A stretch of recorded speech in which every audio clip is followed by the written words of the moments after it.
Bonjour à tous les confinés. Je vous propose aujourd'hui de nous intéresser à l'op art. Op art comme optical art ou art optique. C'est l'art que le grand peintre Vasarely a beaucoup pratiqué dans les années 70, pour lequel il a été extrêmement célèbre et très très oublié maintenant. C'est un art qui est basé sur des effets géométriques et surtout des effets d'optique. Il s'agit de jouer avec nos perceptions pour provoquer des effets vibratoires, des effets d'exaltation des couleurs, voire dans certains cas des effets d'impression de mouvement alors que rien n'est en mouvement. C'est un art qui est basé sur l'utilisation de lignes, de carrés ou de perspectives cavalières. Voilà par exemple une œuvre de Vasarely que vous avez ici, qui est tout à fait caractéristique de cette période de l'op art. Vous voyez que ce sont des carrés imbriqués avec des variations de couleurs sur du jaune, du marron et du gris. Voilà par exemple un autre système, un cercle, des lignes, des décalages, des effets de rouge, de bleu, de violet et de noir qui sont imbriqués les uns dans les autres et qui donnent une illusion de volume. Alors nous allons essayer de faire quelque chose qui sera peut-être un petit peu plus simple et un peu plus modeste que ces œuvres. Et pour ce faire, vous avez besoin d'assez peu de choses finalement, il vous faut une feuille. Alors moi j'ai pris mon bloc d'aquarelle. Ça peut parfaitement être une feuille de dessin pourvu qu'elle soit relativement épaisse. Je pense que 300 grammes c'est bien. Si vous avez un carton toilé, une toile de taille différente, vous pouvez tout à fait faire ce genre de travail à des échelles qui peuvent varier énormément. Il vous faut de la peinture acrylique, j'ai essentiellement trois couleurs, du noir, du jaune, du blanc. On utilisera aussi un mélange de violet. Vous avez ici un gros feutre, très gros. Si vous avez ce genre de choses, n'hésitez pas. C'est un marqueur, tout simplement, le plus large possible. Un rouleau à peindre, de petite taille, type pâte de lapin. Un scotch à masquer de 2 cm de largeur. Une palette. Une petite réglette que je me suis fabriquée, un bout de carton, qui fait également 2 cm, c'est-à-dire exactement la largeur du scotch. Mon crayon, éventuellement une gomme, et c'est tout. La suite de ce tutoriel sera sans commentaire. Ce sera un gain de temps. Vous observerez bien ce que vous avez sur les images pour pouvoir ensuite réaliser cette œuvre d'art optique.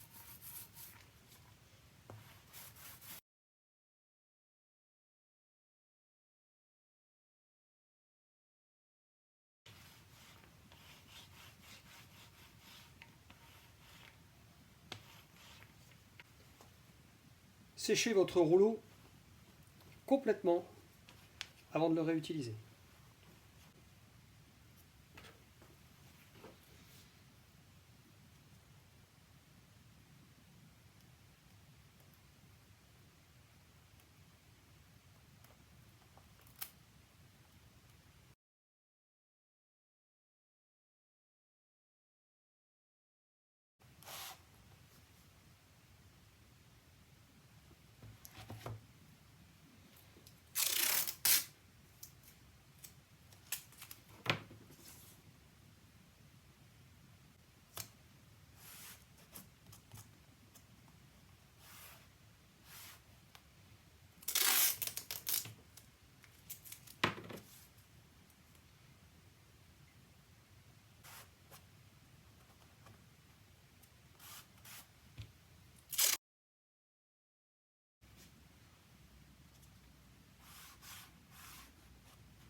blanc plus noir, ça fait du gris.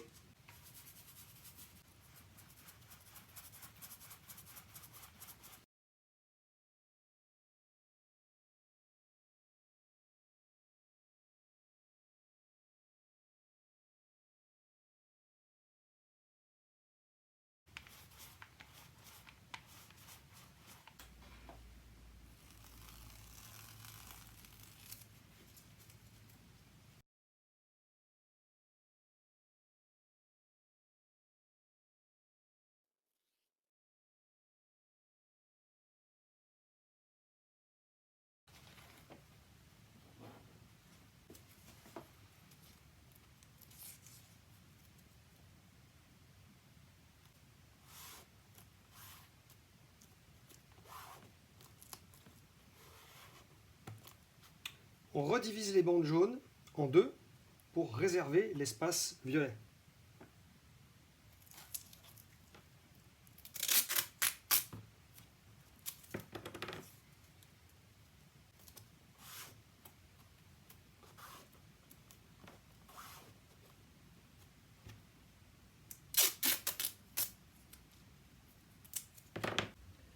Le violet est un mélange de bleu, de blanc et de rouge.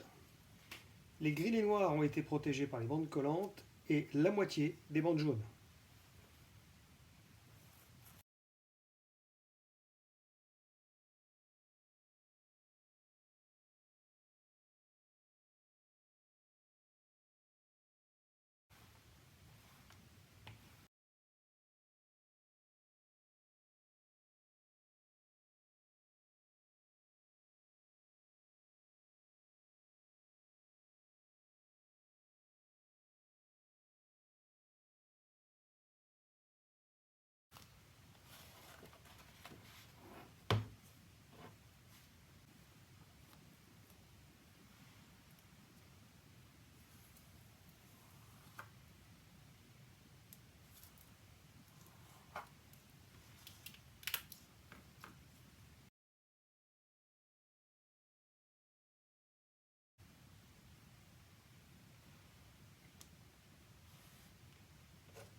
Et voilà, j'ai fini cette petite expérience d'op-art. Vous avez vu que le principe est finalement assez simple. L'usage des bandes de masquage est la clé du petit problème pour arriver à faire les bandes. Si vous utilisez un papier d'aquarelle, il résiste très très bien. Par contre, prenez un papier à grains lisses de manière à ce que vos bandes adhèrent convenablement et n'oubliez pas d'appuyer dessus franchement pour qu'elles collent bien de manière à ce que la peinture ne glisse pas en dessous des bandes. Vous avez vu que cette version-là résulte d'une petite erreur. Justement, j'avais pas bien collé mes bandes et ma peinture était trop liquide. Ce qui fait que j'ai eu des bavures. Et j'ai rectifié finalement, j'ai ajouté des bandes de couleur au niveau du jaune avec des feutres à peinture de type Posca. Vous pouvez donc rattraper quelque chose qui aurait été un petit peu fait de travers. Si jamais vous n'avez pas de gros marqueurs, comme moi j'avais pour faire les parties blanches ici, vous pouvez très bien utiliser de la peinture partout, c'est-à-dire que vous masquez également le papier blanc et vous passez un petit coup de thon entre vos masquages. En découpage, j'ai toujours utilisé un cutter, mais utilisez un cutter ou un ciseau selon ce que vous préférez. La version qui est ici est plus simple, mais elle est intéressante aussi. Et ben écoutez, maintenant, ce sera à vous de jouer. Je pense que vous avez compris le principe. Ça peut faire l'objet, comme je vous le disais au début, de grands formats, pourvu que le support soit bien lisse. Autrement, ça se prêtera mal au collage des bancs. A bientôt!